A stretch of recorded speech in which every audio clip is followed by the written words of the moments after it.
हरि ओम आनंदम प्रशांति जीवन दर्शनम नमो नारायण नारायणम।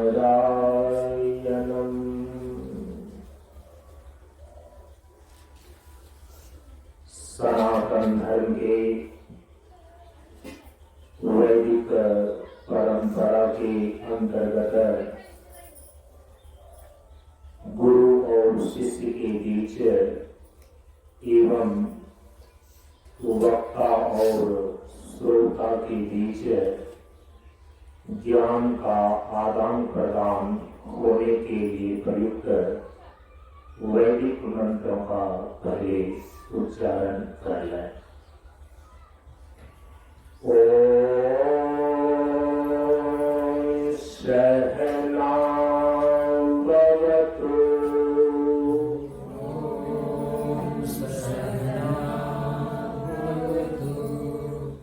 सहनौ भुनक्तु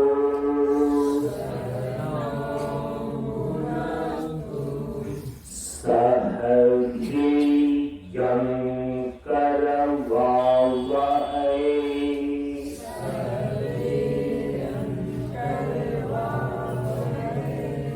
तेजस्विनावधीतमस्तु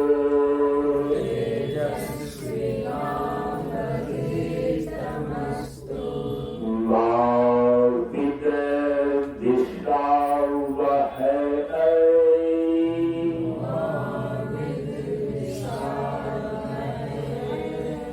ओम शांति शांति शांति।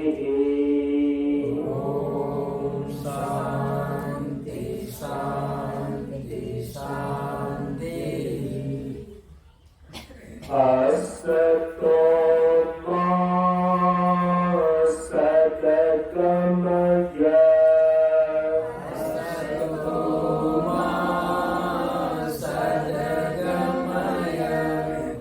तमसो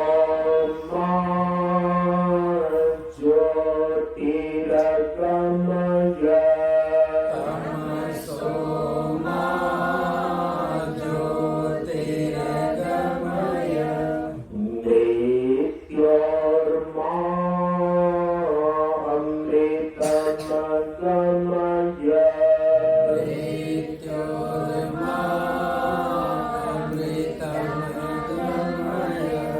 ओम शांति शांति शांति।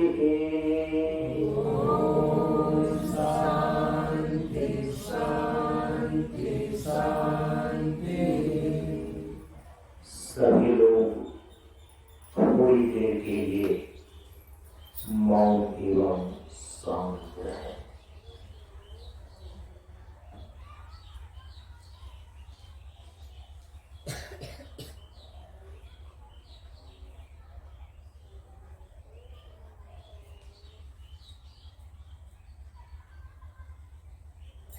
नमो नारायण। ब्रह्मानंदं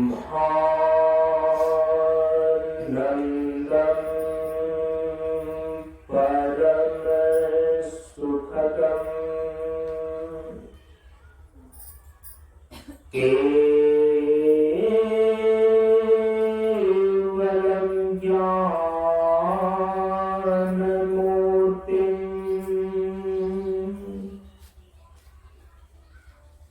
द्वन्द्वातीतं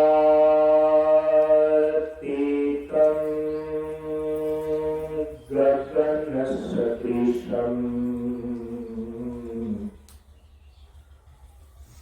तत्त्वमस्यादिलक्ष्यम् एकं नित्यं विमलमचलम् सर्वधीसाक्षिभूतम्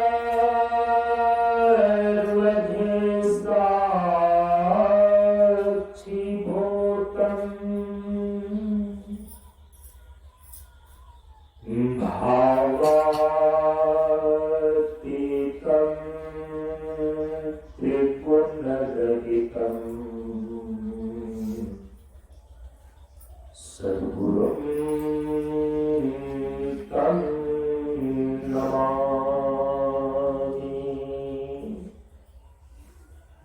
सद्गुरुं तं नमामि।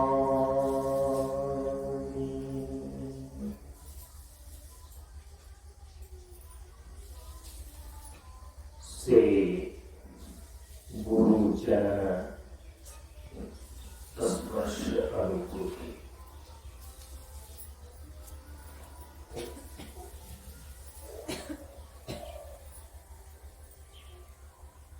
ज्ञान मार्ग सत्संग के सानिध्य में उपस्थित श्रद्धालु सत्संग प्रेमियों, ज्ञान रहे गुणवान के संगत, ध्यान रहे तपस्वी संग के नाव, बुद्धि विवेक विचार रहे संत सन्यासी सुसज्जन के नाव। इसलिए ज्ञानी देखे ज्ञान से, व्याधा देखे तीर, सद्गुरु देखे शब्द से भींगे सकल शरीर। प्रियो, सर्वप्रथम गुरु परंपरा को प्रणाम निवेदित करते हुए फिर आज के विचार में प्रवेश करते हैं। ओम नमोस्तुते व्यास विशाल बुद्धे फुल्लारविन्दायतपत्रनेत्र येन त्वया भारततैलपूर्णः प्रज्वालितो ज्ञानमय प्रदीपः प्रज्वालितो ज्ञानमय प्रदीपः वसुदेवसुतं देवम् कंसचाणूरमर्दनम् देवकी परमानन्दम् कृष्णं वन्दे जगद्गुरुम्। कृष्णं वन्दे जगद्गुरुम्। सदा शिवसमारम्भाम्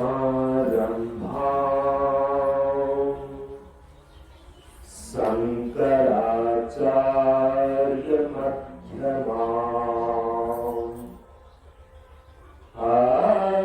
अस्मदाचार्यपर्यन्ताम् वन्दे गुरुपरम्पराम्।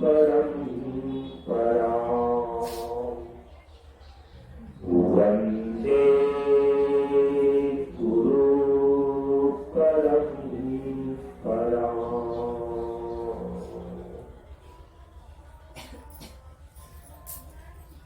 आदि गुरु सदाशिव भगवान एवं वर्तमान गुरु परम पूज्य गुरुदेव बाबा शांतानंद जी महाराज की श्री चरणों में प्रणाम निवेदित करते हुए आज की सत्संग प्रवचन विचार में प्रवेश कर रहे हैं। हम सभी लोग प्रशांति आश्रम 50 मंच पर सन 2025 ईस्वी के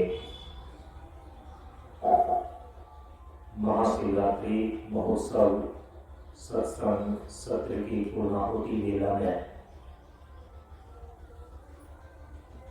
आज 26 फरवरी सन 2025 ईस्वी को अपराह्न काल में उपस्थित है। आप सभी लोगों को ज्ञात है कि इस बार सन 2025 ईस्वी में 144 वर्ष के बाद अमृत स्नान का महासंयोग बन सका। तीर्थराज प्रयाग में जो महाकुंभ इस बार अमृत स्नान के रूप में उपस्थित हुआ, आज महाशिवरात्रि के दिन महाकुंभ के सभी अमृत स्नानों में आज का अंतिम अमृत स्नान है। हम सभी लोग महाशिवरात्रि के इस अमृत स्नान को साधना की त्रिवेणी में विचार के माध्यम से स्नान करते हुए इसका लाभ उठा रहे हैं। जो निरंतर प्रवचन में सम्मिलित होते आए, उन्होंने त्रिवेणी के स्वरूप पर विधिवत विचार का श्रवण किया। जहां 3 प्रकार की धारा आकर के मिलती है उसको बोलते हैं त्रिवेणी। त्रिवेणी के कई प्रकार हैं। जैसे भौगोलिक दृष्टिकोण से जहां गंगा यमुना और सरस्वती की धाराएं आकर के मिलती है, तीर्थराज प्रयाग में, तो उसको त्रिवेणी कही जाती है। यौगिक धरातल पर जब पिंगला और सुषुम्ना नाड़ी एक साधक और योगी के अंदर शरीर में आज्ञा चक्र पर आकर मिलती है कि इसको आध्यात्मिक त्रिवेणी बोलते हैं। व्यवहारिक धरातल पर त्रिवेणी का स्वरूप है यज्ञ, दान और तप। भगवान श्री कृष्ण ने 18वें अध्याय में व्यवहारिक त्रिवेणी को लेकर के अर्जुन को उपदेश किया। यज्ञ, दान, तपस्सेव पावनानि मनीषिणाः। यज्ञ, दान और तप एक ऐसी त्रिवेणी है जिसमें और जिसके द्वारा मनीषी लोग अपनी पवित्रता को बनाए रखते हैं, स्वयं को पवित्र करते हैं। दार्शनिक धरातल पर त्रिवेणी का स्वरूप भगवान श्री कृष्ण ने श्रीमद् भागवत में उद्धव जी को उपदेश करते हुए स्थापित किया। योगस्त्रियो मया प्रोक्ता नृणां स्त्रियो विदित्सया कर्म ज्ञान भक्तिश्च न अनुपायुस्ति होती। जो अपने जीवन में कल्याण प्राप्त करना चाहता है, ऐसे मनुष्यों के लिए भगवान कहते हैं कि मैंने योग के 3 महामार्ग बतलाए हैं। ज्ञानम, कर्मम, ज्ञानम, भक्तिश्च। ये 3 सनातन महामार्ग हैं, कर्म मार्ग, भक्ति मार्ग और ज्ञान मार्ग। ये योग के 3 मार्ग हैं और यहाँ योग का अर्थ है जो हमें परमात्मा से जोड़ता है, उसको योग बोलते हैं। जिन 3 सनातन महामार्गों पर चल करके कोई व्यक्ति सनातन परमात्मा को उपलब्ध हो जाता है, वे 3 सनातन महामार्ग, कर्म मार्ग, भक्ति मार्ग और ज्ञान मार्ग है। इसी को दार्शनिक धरातल पर कर्म योग, भक्ति योग और ज्ञान योग कहा गया है। इसी तीनों प्रकार के योग को, तीनों प्रकार के मार्ग को दार्शनिक धरातल पर त्रिवेणी के रूप में गोस्वामी तुलसीदास जी महाराज ने भी अपने रामचरितमानस में प्रदर्शित किया। कहा कि राम भगति जन सुरसई धारा, सरसई ब्रह्म विचार प्रचारा, विधि निषेध मैं कलिमल हरणी, कर्म कथा रविनंदनी वर्णी। यहाँ पर कहने का अभिप्राय है ये जो कर्म, ज्ञान और भक्ति है, यही गंगा, यमुना और सरस्वती की धारा है। राम भगति जहाँ सुरसरी धारा, सरस्वती की धारा क्या है? सुरसरी माने गंगा। गंगा की धारा क्या है? कहा कि राम भक्ति। राम भक्ति अर्थात परमात्मा की भक्ति ही गंगा जी की धारा है, दार्शनिक धरातल पर। और कहा कि सरसई ब्रह्म विचार प्रचारा। सरसई माने सरस्वती की धारा। सरस्वती की धारा क्या है? कहा कि ब्रह्म ज्ञान, ब्रह्म विचार। तो जो ब्रह्म ज्ञान की धारा है, इसी को बोलते हैं सरस्वती की धारा। विधि निषेध मैं कलिमल हरणी। विधि निषेधात्मक जो कर्म है, कर्म तथा रविनंदनी वर्णी। रविनंदनी का अर्थ होता है सूर्य पुत्री यमुना। तो यमुना जी की धारा क्या है? कहा कि यह जो विधि निषेध मैं कर्म का स्वरूप है, तो विधि निषेध मैं जो कर्म रूपी धारा है, इसी को कहा गया यमुना जी। तो भौगोलिक धरातल पर जिसको गंगा, यमुना और सरस्वती की धारा बोलते हैं, दार्शनिक धरातल पर उसी को कर्म, ज्ञान और भक्ति की धारा बोलते हैं। तो दार्शनिक धरातल पर त्रिवेणी का स्वरूप है कर्म, ज्ञान और भक्ति। परंतु गुरुदेव ने कहा कि शांति में कर्म, ज्ञान और भक्ति एक हो जाते हैं। जीवन रूपी त्रिभुज की ये 3 भुजा है, कर्म, ज्ञान और भक्ति। इसी को बोलते हैं त्रिवेणी।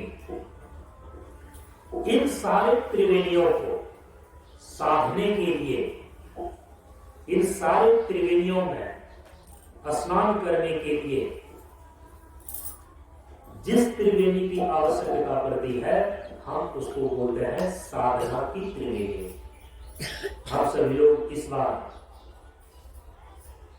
अमृत स्नान करने के उद्देश्य से साधना की त्रिवेणी पर विचार किया। और साधना की त्रिवेणी है क्या? जहां साधना की 3 प्रकार की धाराएं आकर के मिलती है, उसको बोलते हैं साधना की त्रिवेणी।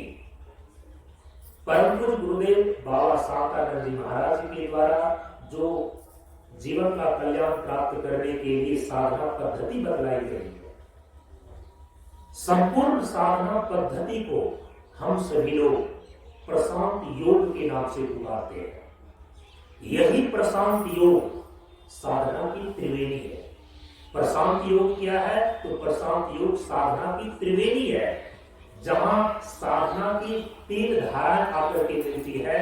साधना की पहली धारा है तत्व साधना, साधना की दूसरी धारा है योग साधना, और साधना की तीसरी धारा है वेदांत साधना। वेदांत साधना को ही दूसरे शब्दों में अद्वैत साधना या अभेद साधना कहा जाता है। साधना की त्रिवेणी की संगति को लगाने के लिए साधना से संबंधित 3 महत्वपूर्ण बातें आप लोगों के ख्याल में लिया गया। एक तो होता है साधना की परिधि, अर्थात साधना का बहिरंग पक्ष। दूसरा होता है साधना का केंद्र, अर्थात साधना का अंतरंग पक्ष। और तीसरी चीज होती है साधना का परिणाम, अर्थात साधना की उपलब्धि। साधना की इसी महत्वपूर्ण 3 घटक को लेकर के साधना की त्रिवेणी निश्चित होती है।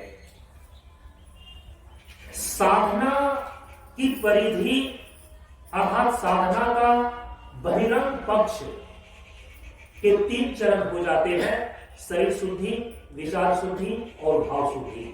और ये तीनों प्रकार की शुद्धियां साधना की जिस प्रक्रिया के द्वारा प्राप्त की जाती है उसी को बोलते हैं तत्व साधना। और इसी तत्व साधना के संबंध में परम पूज्य गुरुदेव ने अपने उपदेश में निर्देश किया कि पंच तत्वों का समुचित प्रयोग और सभी इंद्रियों का संतुलित उपभोग स्वास्थ्य को शांति प्रदान करता है।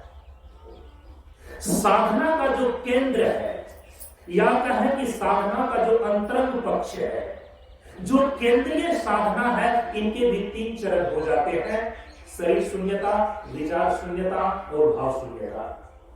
इन तीनों प्रकार की शून्यताओं को, इन तीनों प्रकार की योग्यताओं को प्राप्त करने के लिए साधना की जो प्रक्रिया अपनाई जाती है उसी को बोलते हैं योग साधना। और इसी योग साधना के संबंध में परम पूज्य गुरुदेव ने तत्व गुरु वंदना के अंदर निर्देश किया है कि जीवन धाराएं चले साधन संयम योग से। तीसरी जो चीज है साधना का परिणाम, साधना का परिणाम एक है साध्य की स्थिति। और पिछले दिन विस्तार से बता करके आया है कि हमारे जीवन का साध्य क्या है। हमारे जीवन का साध्य है जीवन का परम पुरुषार्थ मोक्ष को सिद्ध करना। और मोक्ष ऐसी अवस्था का नाम है जब कोई साधक, जब कोई जीव शरीर और संसार के सारे बंधनों से सदा के लिए छूट जाता है, कि इस अवस्था का नाम है मोक्ष, जहां दुखों की आत्यंतिक निवृत्ति होकर परमानंद की समुपलब्धि होती है। हम इसको बोलते हैं मोक्ष। यही हमारे जीवन का साध्य है, यही हमारे जीवन का लक्ष्य है। तो साधना का परिणाम है साध्य की सिद्धि। यदि कोई मुमुक्षु, कोई साधक साधना कर रहा है तो उनके साधना का एक ही लक्ष्य है, जीवन का जो परम साध्य है, जीवन का जो परम लक्ष्य है, मोक्ष को सिद्ध करना। यही साधना का परिणाम, साधना की उपलब्धि है। और साधना का जो परिणाम है, साधना की जो उपलब्धि है, साध्य की सिद्धि अर्थात मोक्ष को प्राप्त करना, ये जिस प्रक्रिया के द्वारा पूर्ण रूपेण सिद्ध होती है, साधना की उपलब्धि, साधना का परिणाम, साध्य की सिद्धि, साधना की जिस प्रक्रिया के द्वारा होती है, हम साधना की परंपरा में उसी को वेदांत साधना बोलते हैं या अभेद अथवा अद्वैत साधना बोलते हैं। और इसी वेदांत साधना अर्थात अद्वैत साधना, अभेद साधना को लेकर परम पूज्य गुरुदेव ने तत्व गुरु वंदना के अंदर निर्देश किया कि त्याग विवेक अभेद रहे जब आपन जीवन साधन हो। साधना की 3 महत्वपूर्ण बातों को लेकर साधना की त्रिवेणी की संगति है। साधना का जो बहिरंग पक्ष है, साधना की जो परिधि के रूप में 3 चरण शरीर शुद्धि, विचार शुद्धि और भाव शुद्धि है, साधना की जिस प्रक्रिया के द्वारा ये उपलब्ध होता है उसी को बोलते हैं तत्व साधना। साधना का जो केंद्रीय पक्ष है, जिसके 3 चरण हो जाते हैं, शरीर शून्यता, विचार शून्यता और भाव शून्यता, इसकी उपलब्धि साधना की जिस प्रक्रिया के द्वारा होती है उसी को बोलते हैं योग साधना। और साधना का जो परिणाम है, साध्य की सिद्धि अर्थात मोक्ष को प्राप्त करना, ये पूर्ण रूपेण साधना की जिस प्रक्रिया के द्वारा घटित होती है, हम उसको बोलते हैं वेदांत साधना। तो साधना की ये तीनों धाराएं एक शब्द में कहलाती है साधना की त्रिवेणी। हम सभी लोगों ने साधना की इस त्रिवेणी में जो सबसे पहली धारा है तत्व साधना, इसके संबंध में विधिवत विचार कर लिया है कि तत्व साधना की धारा में हम स्नान कैसे करते हैं। परम पूज्य गुरुदेव ने कहा कि तत्वों का समुचित प्रयोग स्नान, पान और ध्यान इस 3 विधि के द्वारा की जाती है। तो पांचों तत्वों का स्नान कैसे करते हैं ये बता करके आए हैं हम। पांचों तत्वों का पान कैसे करते हैं ये भी कल बता करके आए हैं। और पांचों तत्वों का धारणा और ध्यान कैसे किया जाता है ये भी बता करके आए हैं।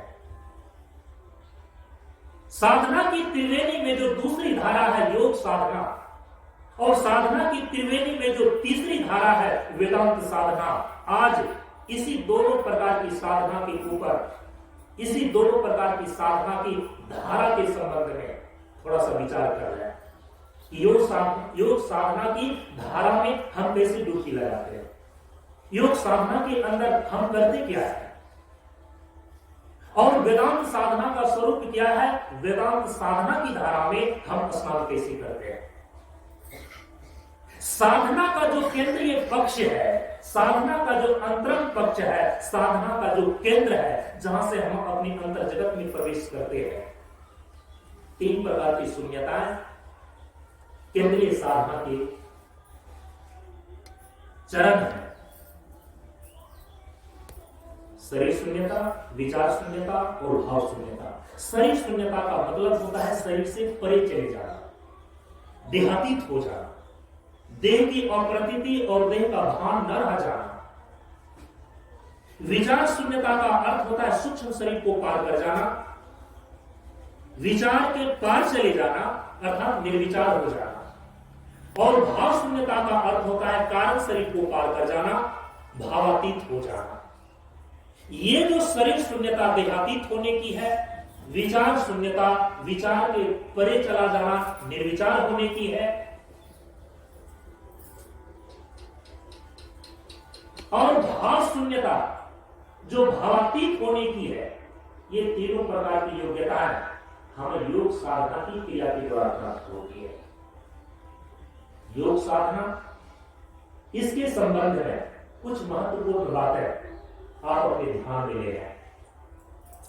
योग साधना के संबंध में हमारे आर्ष परंपरा के अंदर कई ग्रंथ प्रचलित है, लेकिन उसमें योग सूत्र जो दर्शन का रूप सूत्रकार महर्षि पतंजलि ने दिया, पठन पाठन की परंपरा में योग साधना के रूप में योग सूत्र में जो उनका दार्शनिक और व्यवहारिक स्वरूप प्रदर्शित किया गया है, आज दर्शन जगत में महर्षि पतंजलि के द्वारा लिखे गए योग सूत्र योग दर्शन के रूप में प्रतिष्ठित है। उसी के आधार पर हम कुछ बात करने जा रहे हैं कि योग साधना की जो प्रक्रिया योग सूत्र दर्शन में बतलाई गई है, भगवान से अवतार सूत्रकार महर्षि पतंजलि जी के द्वारा हम सभी लोगों ने यहां पर प्रतिवर्ष जो विशेष साधना का सत्र 1 जनवरी से लेकर 14 जनवरी तक होता है, उसमें योग सूत्र दर्शन पर भी विचार करते हैं। इस बार भी योग दर्शन के सूत्र पर प्रथम जो 4 सूत्र है योग दर्शन की चतुसूत्री पर विचार किया गया। कई बातें उसमें बताई गई, उसका कुछ अंश आपको मैं बता रहा हूं। योग साधना को लेकर के योग दर्शन के सूत्र में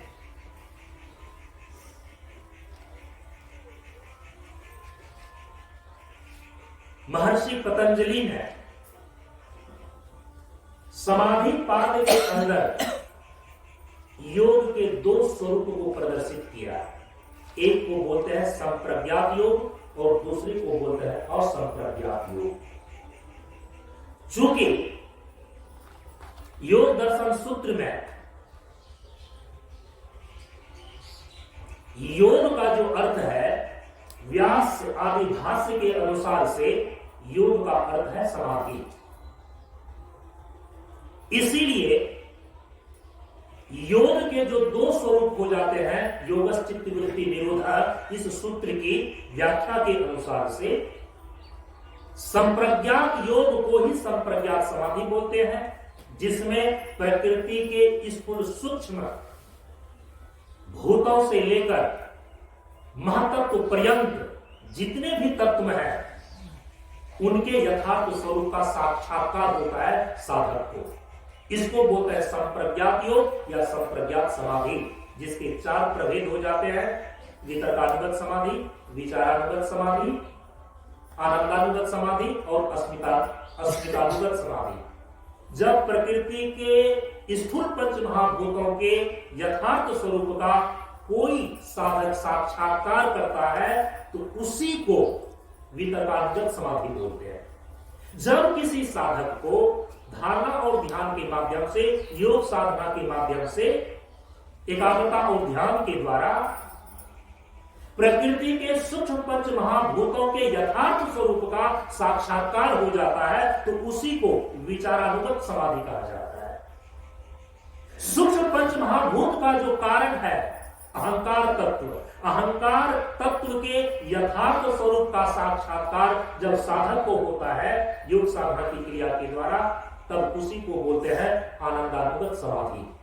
और जब साधक को अहंकार तत्व का भी कारण जो महतत्व है, उस महतत्व के यथार्थ स्वरूप का जब साक्षात्कार होता है तो उसी अवस्था को बोलते हैं अस्मितानुगत समाधि। संप्रज्ञात समाधि या संप्रज्ञात योग के ये 4 प्रभेद है। दूसरा है असंप्रज्ञात योग, और असंप्रज्ञात योग को ही असंप्रज्ञात समाधि भी बोलते हैं। तो असंप्रज्ञात समाधि ही निर्विकल्प समाधि कहलाता है। निर्विकल्प समाधि में क्या होता है? जब कोई साधक विवेक ख्याति की प्राप्ति कर लेता है तो उस विवेक ख्याति के बल पर वह त्रिगुणात्मक प्रकृति के प्रपंच से, तीनों गुणों के बंधन से अपने आप को छुड़ा पाने में समर्थ हो जाता है। तो प्रकृति के तीनों गुणों से विविक्त होकर जब यह चेतन आत्मा दृष्टा पुरुष अपने ही शुद्ध स्वरूप में, अपने वास्तविक स्वरूप में अवस्थिति लाभ प्राप्त करता है, तब इस अवस्था को बोलते हैं निर्विकल्प समाधि या इसी को बोलते हैं असंप्रज्ञात समाधि। प्रकृति से विविक्त होकर चेतन आत्मा का अपने ही शुद्ध स्वरूप में अवस्थित हो जाना, अवस्थिति लाभ प्राप्त करना, इसी को बोलते हैं कैवल्य, इसी को बोलते हैं असंप्रज्ञात समाधि, इसी को बोलते हैं निर्विकल्प समाधि। ये समाधि पाद में योग के द्विविध स्वरूप का संप्रज्ञात योग अर्थात संप्रज्ञात समाधि और असंप्रज्ञात योग अर्थात असंप्रज्ञात समाधि के रूप में महर्षि पतंजलि ने वर्णन किया। लेकिन जब आप दूसरे पाद में जाएंगे तो दूसरा पाद है साधन पाद, और जब तीसरे पाद में जाएंगे योग दर्शन जो सूत्र है वो है विभूति पाद।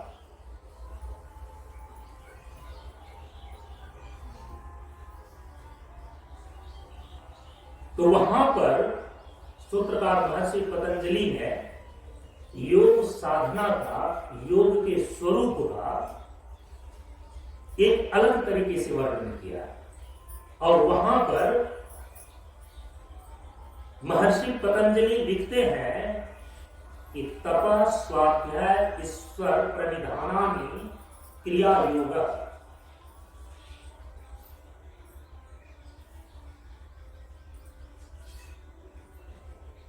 तप, स्वाध्याय और ईश्वर प्रणिधान को क्रिया योग कहते हैं।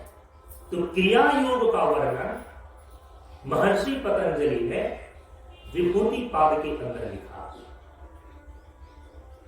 और साधन पाद के अंदर देखते हैं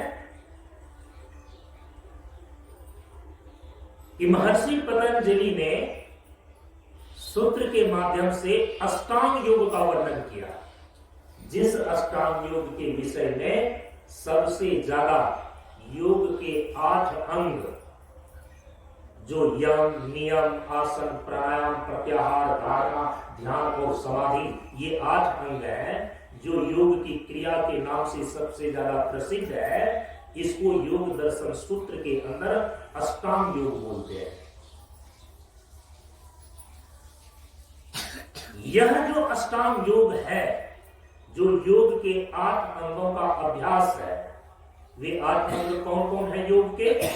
पहला है यम, दूसरा है नियम, तीसरा है आसन, चौथा है प्राणायाम, पांचवा है प्रत्याहार, छठा है धारणा, सातवां है ध्यान और आठवां है समाधि। समाधि 2 रूप में होते हैं। यहां पर एक अभ्यास रूप समाधि है और एक स्थिति रूप समाधि है। क्योंकि यदि योग का अर्थ समाधि है तो फिर योग के अंग के रूप में समाधि को यहां पर गिना गया, तो कहा कि अंग और अंगी एक कैसे हो गया। तो यहां पर समझना चाहिए कि यदि योग का लक्ष्य निर्विकल्प समाधि है, लेकिन योग के अंग के ही रूप में यहां 8 अंगों में समाधि को भी गिना जा रहा है, तो यहां पर ऐसी संगति लगा लेनी चाहिए कि यहां समाधि अभ्यास रूप है और योग का जो अंतिम लक्ष्य है निर्विकल्प समाधि, वह निर्विकल्प समाधि समाधि का स्थिति रूप है। तो योग के 8 अंग कोई भी साधक योग साधना करने में सबसे पहले इसी को अपनाता है।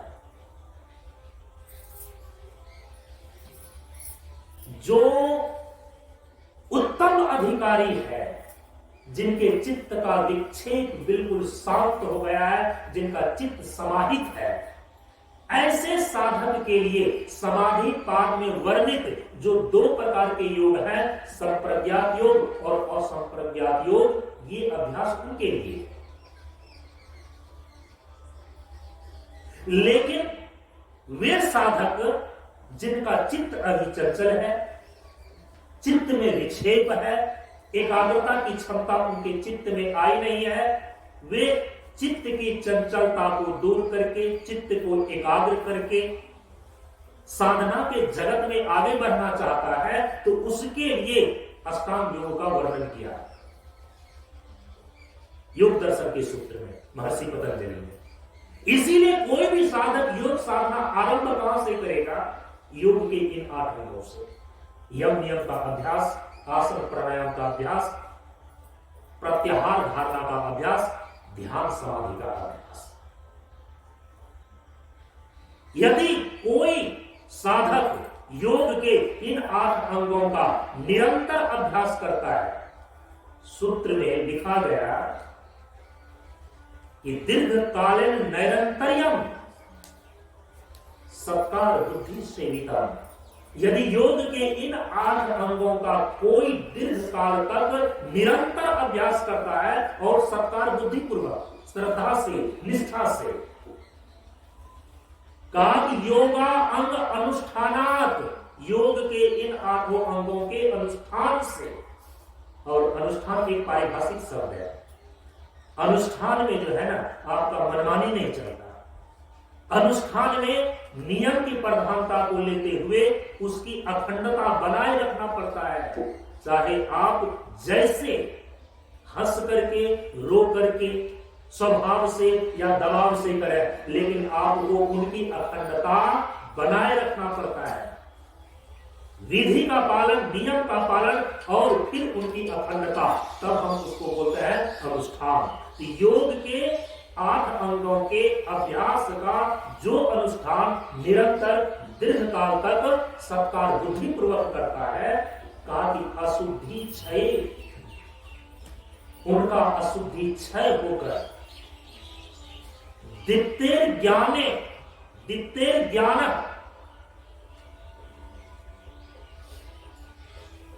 आनवे ख्याते हैं,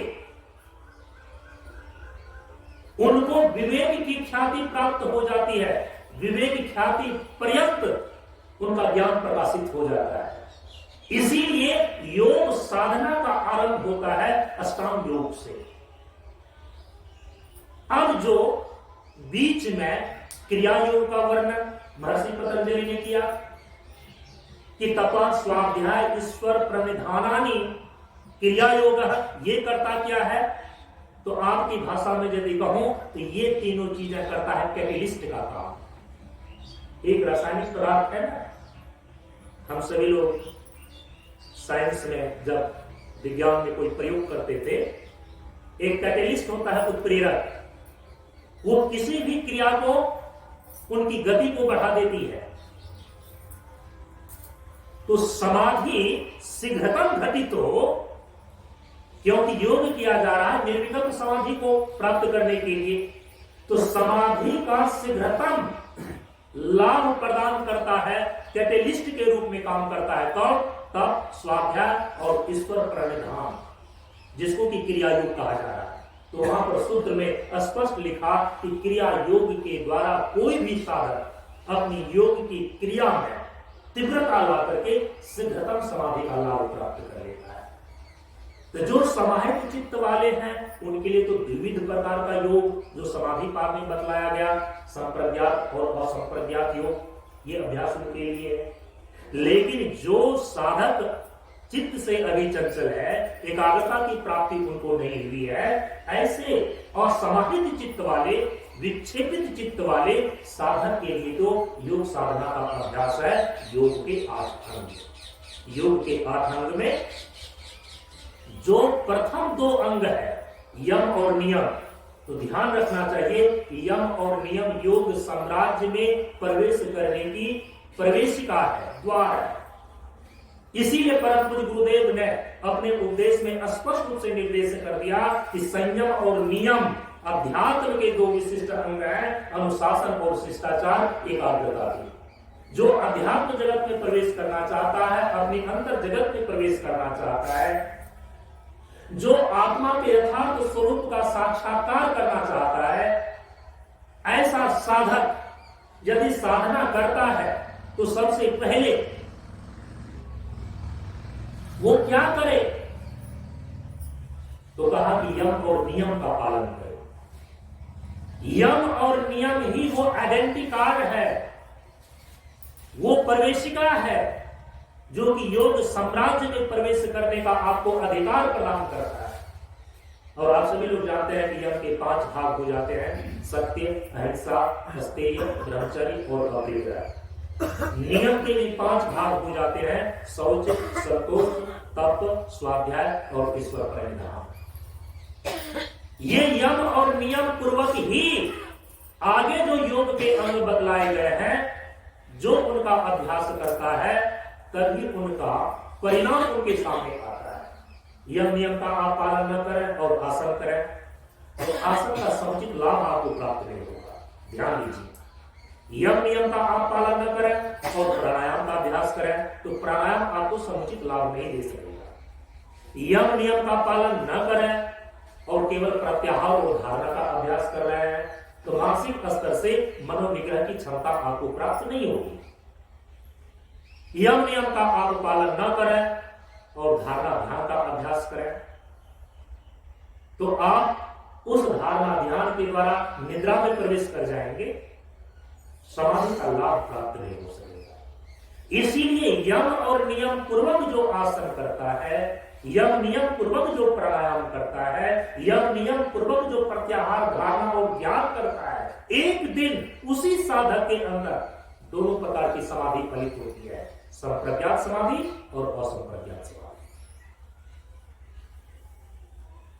अब जो केंद्रीय साधना का 3 चरण है, जो साधना का अंतरंग पक्ष में 3 उपलब्धियां हैं, शरीर शून्यता, विचार शून्यता और भाव शून्यता, ये तीनों प्रकार की योग्यताएं, ये तीनों प्रकार की उपलब्धियां साधना की जिस प्रक्रिया से प्राप्त की जाती है उसको बोलते हैं योग साधना।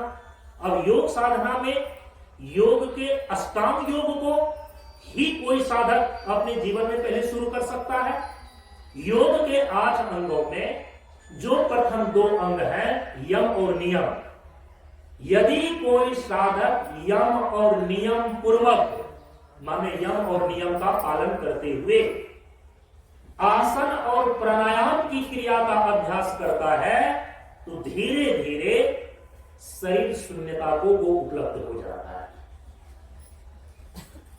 जो साधक यम नियम पूर्वक प्रत्याहार और धारणा का अभ्यास करता है, वो एक दिन धीरे धीरे विचार शून्यता को उपलब्ध हो जाता है।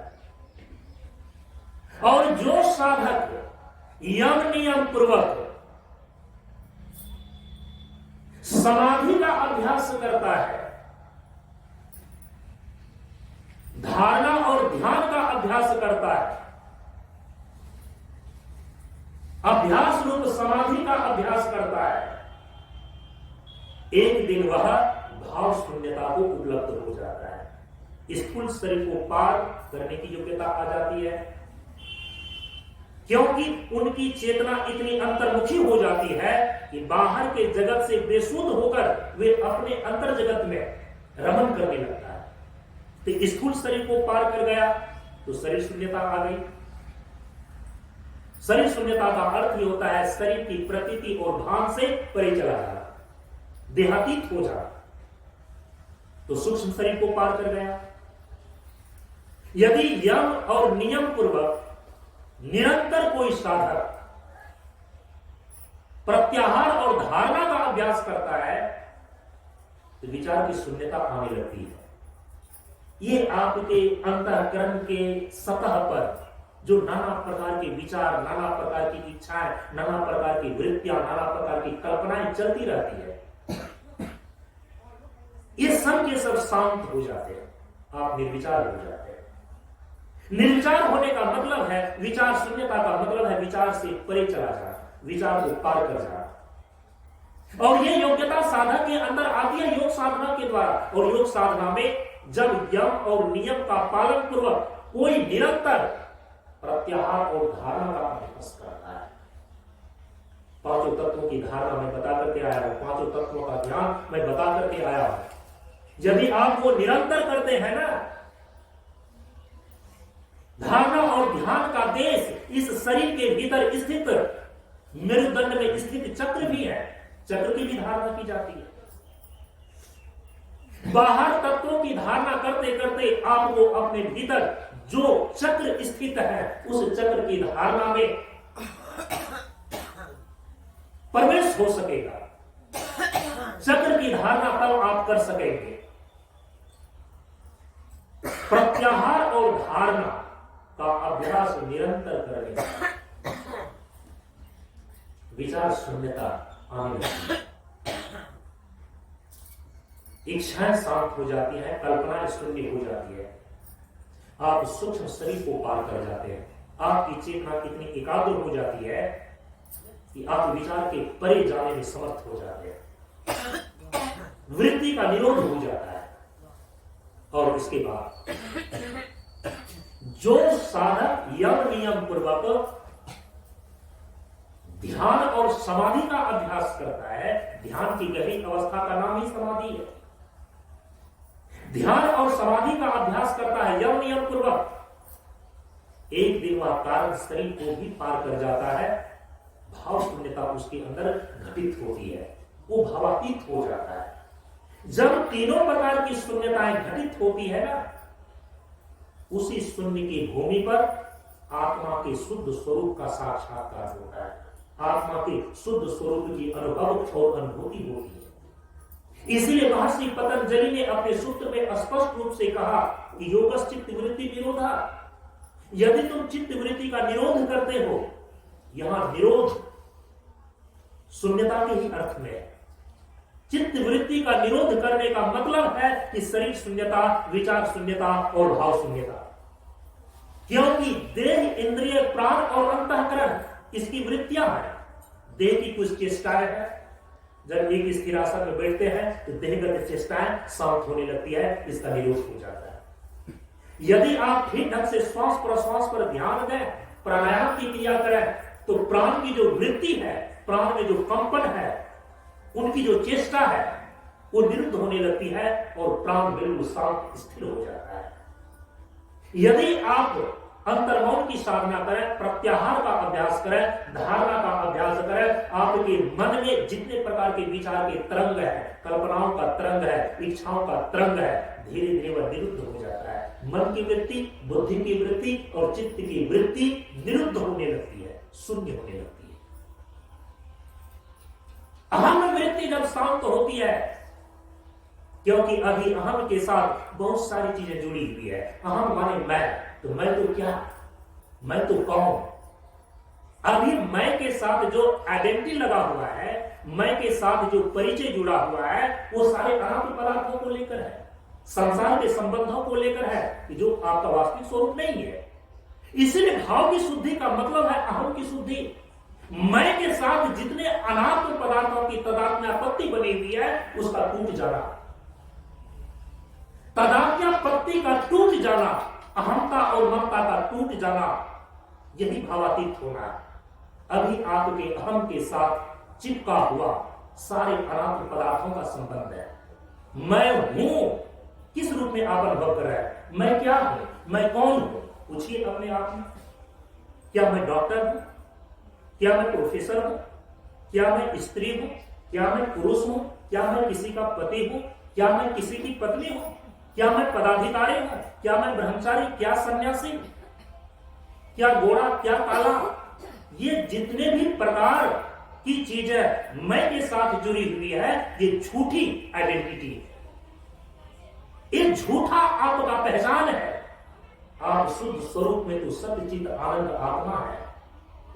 इसीलिए ये जो अपने शुद्ध स्वरूप का अनुभव और अनुभूति है, जिसको साधना का परिणाम हम कहते हैं, ये तब तक फलित नहीं होता है जब तक शून्यताएं घटित नहीं होती। जब तक सारे चित्त वृत्तियों का निरोध ना हो जाए, तीनों प्रकार की शून्यताएं आपके अंदर ना आ जाए, तब तक आप जो वस्तुतः शुद्ध स्वरूप में है,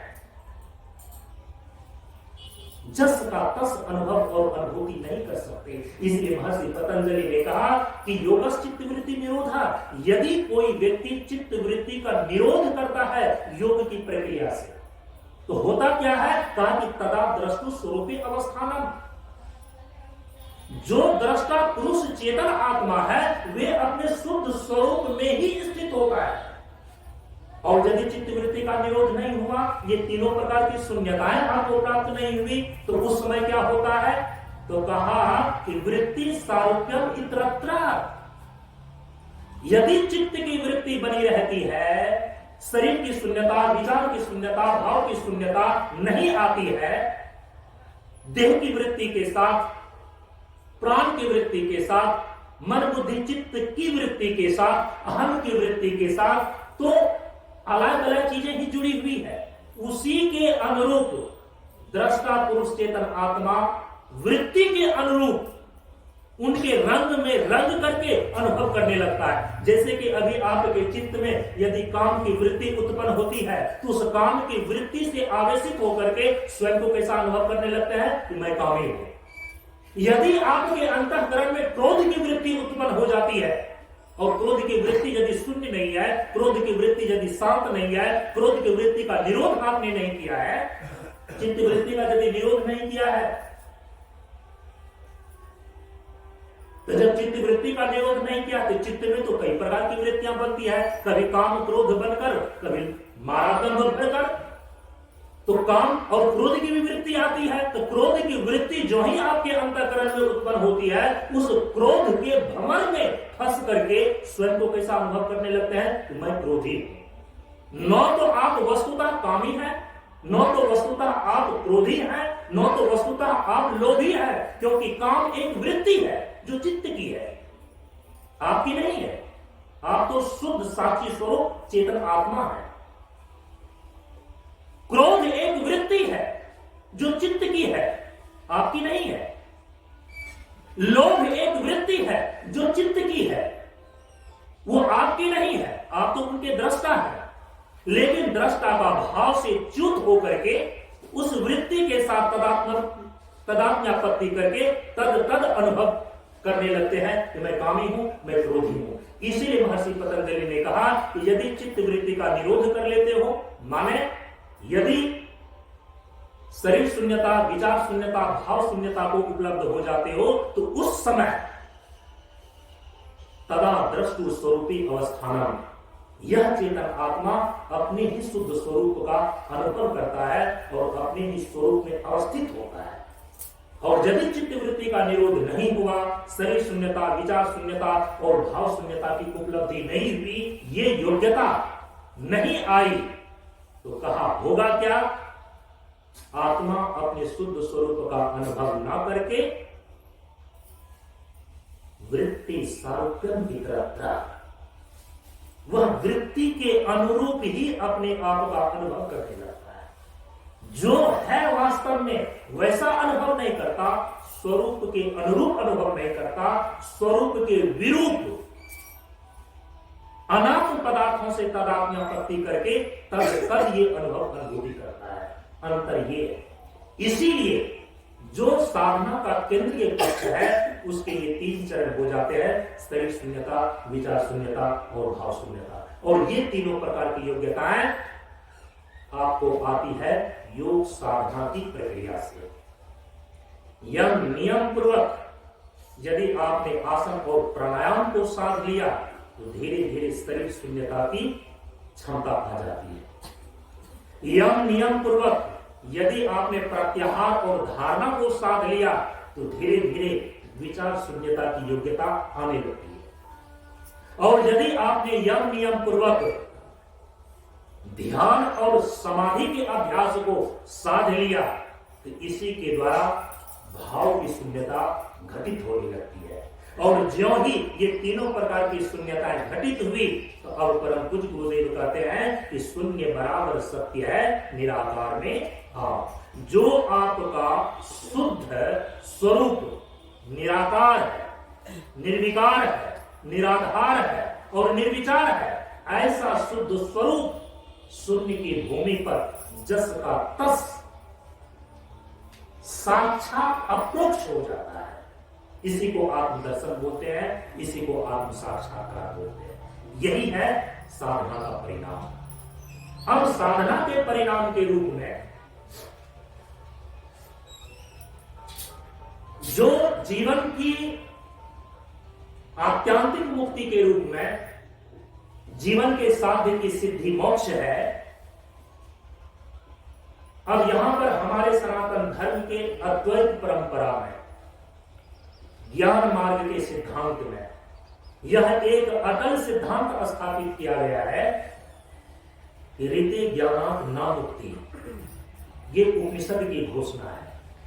और इसी वैदिक सिद्धांतों को भगवान श्री राम ने लक्ष्मण जी को समझाया, और लक्ष्मण जी के बहाने हम सभी लोगों के लिए भगवान श्री राम भी रामचरितमानस के अंदर अरण्य कांड में बोलते हैं लक्ष्मण के प्रति कि धर्म ते विरति, योग ते ज्ञाना, ज्ञान मोक्ष प्रद वेद बताना।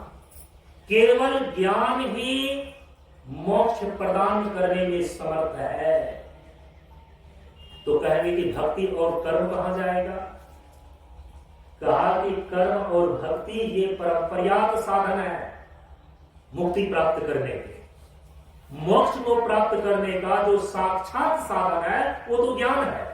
और भगवान श्री कृष्ण ने अर्जुन को भी यही बातें समझाई कि जो मेरा अनन्य भक्त होता है, ददामि ते बुद्धि योगम, मैं अपने अनन्य भक्त को अंत में बुद्धि योग माने ज्ञान योग प्रदान करता हूं, क्योंकि उसी ज्ञान योग से मोक्ष सिद्ध होना है। तो जो वैदिक सिद्धांत है, जो उपनिषद का सिद्धांत है, वो किसी काल में खंडित नहीं होता। सत्य सहिष्णुता की कर्मिक अभिव्यक्ति में कर्मयोग की भी उपयोगिता है, चित्त शुद्धि में भक्ति योग की भी उपयोगिता है, विरक्ति में, समाधि में। लेकिन ज्ञान योग के माध्यम से ही ब्रह्म और आत्मा का अप्रोक्ष ज्ञान घटित होता है, तत्व ज्ञान होता है। इसीलिए उपनिषद घोषणा करता है रीते ज्ञानात् न मुक्ति, ज्ञानात् एव तु कैवल्यम। बिना आत्मज्ञान का बिना ब्रह्मात्म विज्ञान का मोक्ष अर्थात कैवल्य नहीं होता। ज्ञानात् एव तु कैवल्यम, केवल अद्वैत ज्ञान से, केवल ब्रह्मात्म विज्ञान से ही कैवल्य सिद्ध होता है अर्थात मोक्ष सिद्ध होता है। ये तो वेदांत, ये तो वैदिक सिद्धांत है। ज्ञान मोक्ष प्रद वेद वखान। इस वेदांत साधना में, वेदांत की प्रक्रिया में सभी लोगों का प्रवेश नहीं हो पाता। योग साधना के द्वारा यदि तीनों प्रकार की शून्यताएं आप प्राप्त कर लेते हैं, चित्त वृत्ति का निरोध हो जाने पर चेतन आत्मा के शुद्ध स्वरूप की अवस्थिति लाभ प्राप्त करके ही वे अपने आप को कृत्य मान लेते हैं। लेकिन वही आत्मा ब्रह्म है। आत्मा की ब्रह्मरूपता और ब्रह्म की आत्मरूपता यदि इस एकत्व विज्ञान को साधक ने प्राप्त नहीं किया है तो याद रखना, योग की प्रक्रिया के द्वारा चित्त वृत्ति निरोध पूर्वक जो आत्मा के शुद्ध स्वरूप में अवस्थिति लाभ प्राप्त किया है, इतना होने के बावजूद भी उसका काम अभी भी बाकी है। आत्मा के शुद्ध स्वरूपता का जब तक ब्रह्मरूपता का अप्रोक्ष ज्ञान आपको नहीं हो जाता, तब तक द्वितीयात् वैभवम भवति। कहा कि यदि द्वैत का केवल अप्रतीति हो गया है, द्वैत का केवल भान नहीं रह गया, ऐसा जो द्वैत गर्भित अद्वैत अनुभूति है वह निरापद नहीं है, मूलतः निर्भय और निश्चिंतता प्रदान करने वाला नहीं है। क्योंकि जिस योग दर्शन के सूत्र के माध्यम से योग साधना की प्रक्रिया के द्वारा चित्त वृत्ति का निरोध करके आत्मा के शुद्ध स्वरूप में अवस्थिति लाभ प्राप्त करता है साधक, वहां सिद्धांततः प्रकृति और पुरुष दोनों ही नित्य और स्वतंत्र तत्व बने रहते हैं। आप जिससे विविक्त हुए विवेक ख्याति के बल पर योग साधना की प्रक्रिया में, तो किससे विविक्त हुए? प्रकृति से। और विविक्त होकर के स्थित कहां हुए? अपने स्वरूप आत्मा में। तो जिससे विविक्त हुए वे प्रकृति भी नित्य और स्वतंत्र है, और जिससे विविक्त होकर के जहां पर स्थित हुए आपका वह स्वरूप आत्मा भी, वह दृष्टा पुरुष चेतन आत्मा भी नित्य और स्वतंत्र है। तो दो चीजों की नित्य और स्वतंत्र सत्ता हो गई तो द्वैत हो गया। और उपनिषद कहता है कि द्वितीयात् वैभवम भवति। जब तक द्वैत बना हुआ है तब तक बिल्कुल निरापद स्थिति नहीं है, पूरा काम आपका नहीं बना है। इसीलिए योग के द्वारा निर्विकल्प समाधि घटित हो जाने के बाद उस निर्विकल्प आत्मा की ब्रह्मरूपता का काम वेदांत साधना करता है। इसी को बोलते हैं अद्वैत साधना, इसी को बोलते हैं अभेद साधना। अब इसकी एक निश्चित प्रक्रिया है, और यदि मैं उसको यहां पर थोड़ा रखूं भी तो आपके पल्ले अभी पड़ेगा नहीं। इसका कभी हम विस्तार से चर्चा करेंगे। परम पूज्य गुरुदेव ने इसीलिए तत्व गुणवंदना के अंदर थोड़ा सा इशारा किया कि त्याग विवेक अभेद रहे जब आपन जीवन शास्त्र की हो। जितने भी प्रकार की तुम साधना करते हो ना, उसका लक्ष्य है अभेद सिद्धि। जितने भी प्रकार का तुम साधना कर रहे हो ना, उसका लक्ष्य अद्वैत सिद्धि है। क्योंकि आत्मा की ब्रह्मरूपता और ब्रह्म की आत्मरूपता हुए बिना, अद्वैत के सिद्ध हुए बिना, अद्वैत निष्ठा हुए बिना आत्यांतिक मुक्ति नहीं होती। कल्पों कल्पों तक दुख क्लेश से अतिक्रांत भूमि में निर्विकल्प समाधि की अवस्था में कोई साधक रह सकता है, लेकिन यदि सिद्धांततः प्रकृति और पुरुष नित्य और स्वतंत्र होने के कारण से यदि दोनों का ही द्वैत बना हुआ है, अद्वैत सिद्ध नहीं हुआ है, तो व्युत्थान दशा में आकर के पुनर्भव की संभावना बन जाती है सिद्धांतता। इसीलिए कहा कि द्वितीयात् वै भयं भवति।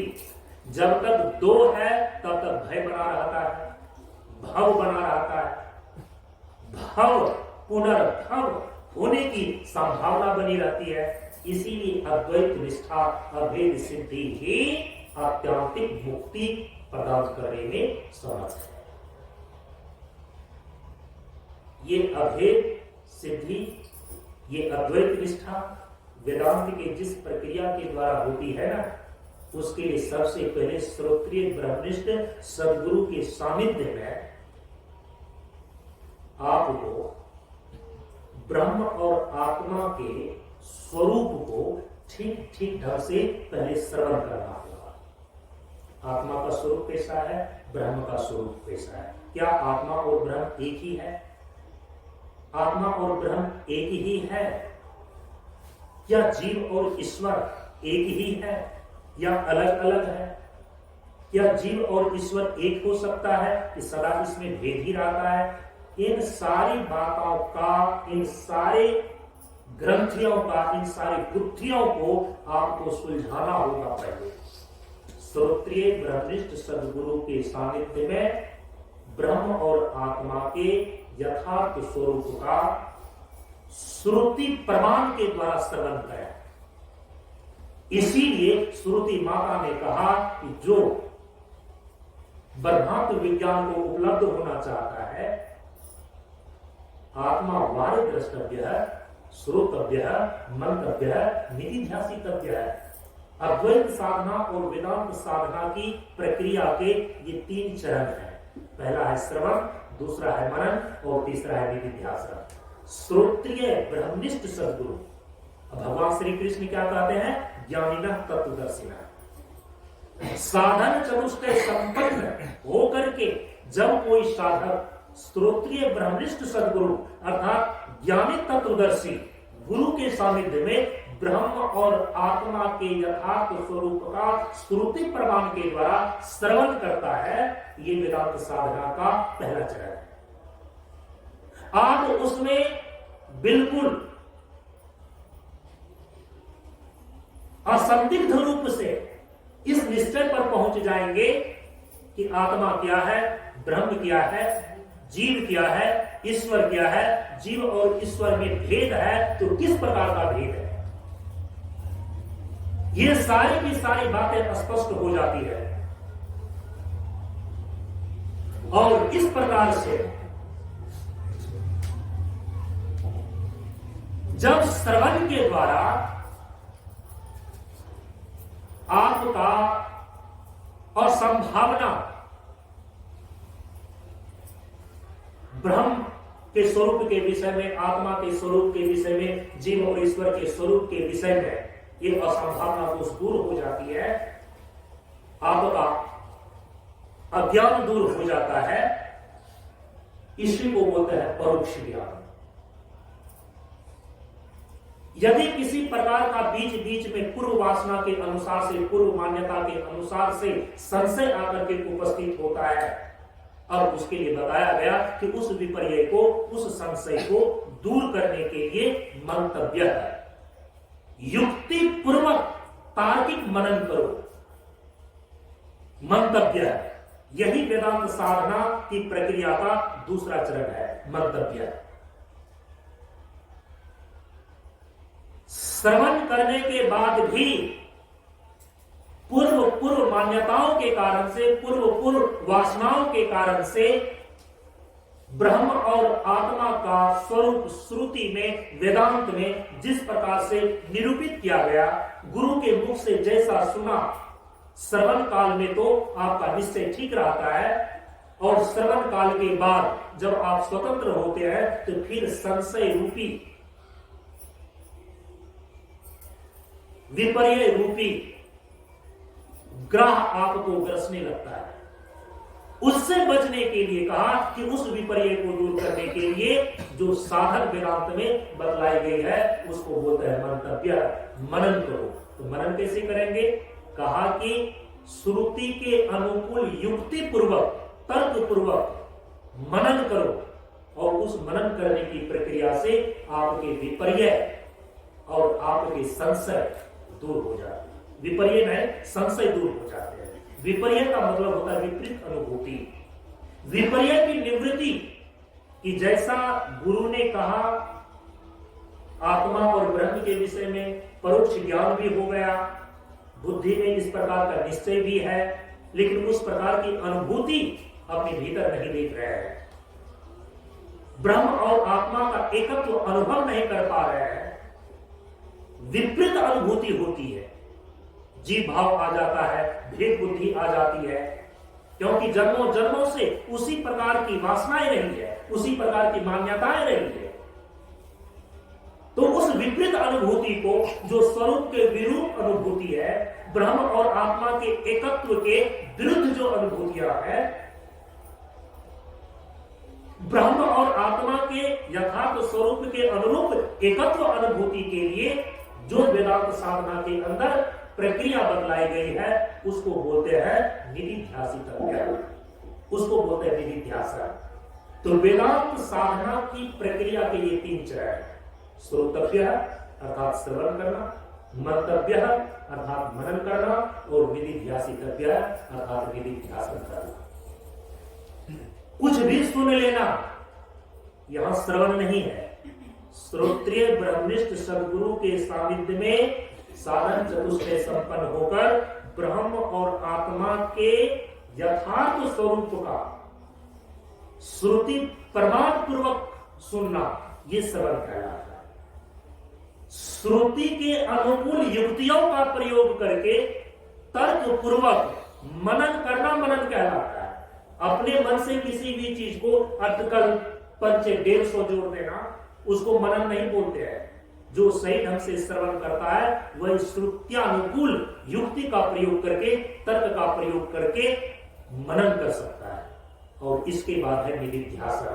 और निधिध्यासन को तो वही साध सकेगा अद्वैत वेदांत के प्रवर्तक प्रखर आचार्य भगवान आदि शंकराचार्य जी ने स्वयं अपने भाष्य में लिखा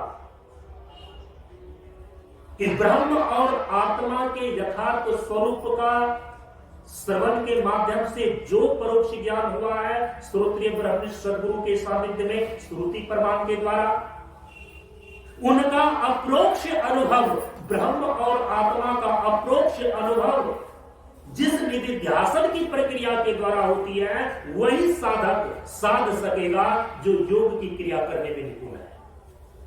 जिन्होंने यम नियम पूर्वक आसन, प्राणायाम, प्रत्याहार, धारणा, ध्यान और समाधि का अभ्यास किया है, केवल और केवल वही वेदांत की प्रक्रिया के अंदर जो अंतिम चरण ब्रह्म और आत्मा के अप्रोक्ष अनुभूति के लिए निधिध्यासन की प्रक्रिया बतलाई गई है, उस निधिध्यासन की प्रक्रिया को वो साध सकता है। इसीलिए योग करता क्या है? आपको योग्य करता है। किसके लिए योग्य करता है? जीवन का जो परम पुरुषार्थ मोक्ष है, उस मोक्ष को प्राप्त करने के लिए जिस ब्रह्मात्म ऐक्य विज्ञान की जरूरत होती है, उस ब्रह्म और आत्मा के अप्रोक्ष ज्ञान को प्राप्त करने के योग्य बनाती है ये योग साधना। इसीलिए साधना की त्रिवेणी में जो साधना की ये 3 धारा है, तत्व साधना, योग साधना और वेदांत साधना, तीनों की संगति है। और तीनों का ही जब आप अपने जीवन में समुचित प्रयोग करते हैं, समुचित अभ्यास करते हैं, तो इस साधना की त्रिवेणी में स्नान करके कोई भी साधक अपने जीवन को कृत्य कर लेता है और इसी को बोलते हैं भव सागर से पार चले जाना, शरीर और संसार के बंधन से छूट करके नित्य और आत्यांतिक मुक्ति को उपलब्ध हो जाना। इन्हीं शब्दों के साथ मैं अपनी वाणी को विराम देता हूँ।